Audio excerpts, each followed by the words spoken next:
એબીવીપીના વિરોધ એ લોકોએ કર્યા એ બહુ ખોટું કહેવાય, કેમ કે એમના છોકરાઓના અંદર રિસ્પેક્ટ નામની કઈ વસ્તુ નહીં. આપણા પોલીની જેટલી છોકરીઓ છે એમની જોડે એ લોકો ડિસરિસ્પેક્ટથી વાત કરે, બધાને કોન્ટેક્ટ કરે છે, બધા જોડે વાત કરે ને એ બધું મારે ગમતું નથી.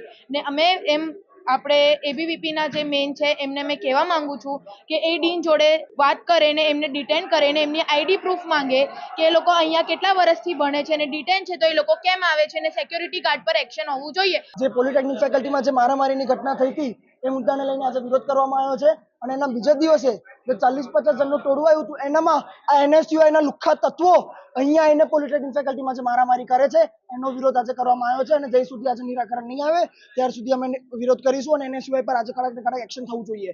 અમારે બધું પ્રૂફ લઈને આવ્યા છે. કોણ કોણ હતું તમારે જોઈતો હોય તો અમે વિડીયો બી મીડિયામાં આપી દઈશું.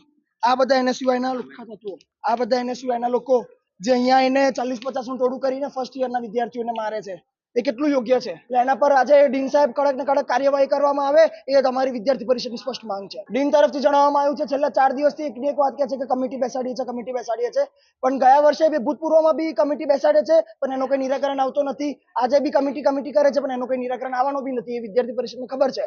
એટલે આજે અમે હજી સુધી એક્શન નહીં લેતા સુધી આજે અમે બેસવાના છે. એનએસયુઆઈ ના કાર્યકર્તાઓ 40-50 જણ ટોળું લઈને આવ્યા હતા. દીકરીઓને હેરાન પણ કરવામાં આવે છે. એના માટે એનએસયુઆઈ નો વિરોધ કરવા માટે અમે આજે એનો ઉગ્ર વિરોધ કરવા માટે લઈને આવ્યા છે.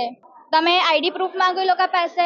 એનએસયુઆઈ બહારના વિદ્યાર્થીઓ આવીને પોલી પર વિદ્યાર્થીઓને હેરાનગતિ કરે છે એની પર એક્શન લેવાનો અમે આજે ઉગ્ર રજૂઆત કરી છે. બહેનો જ્યારે બેઠી હોય છે ગાર્ડનમાં ત્યારે એનએસયુઆઈ ના કાર્યકર્તા આવીને બહેનોને હેરાન કરે છે કે તમે રેગિંગ કરો છો એબીવીપી વાળા, કે આવી રીતે ના કરાય, એવી રીતે હેરાન કરી રહ્યા છે. એનએસયુઆઈ નો કાર્યકર્તા છે હિતુલ કરીને છે, મેકેનિકલ ડિપાર્ટમેન્ટમાં છે, 3rd યર છે.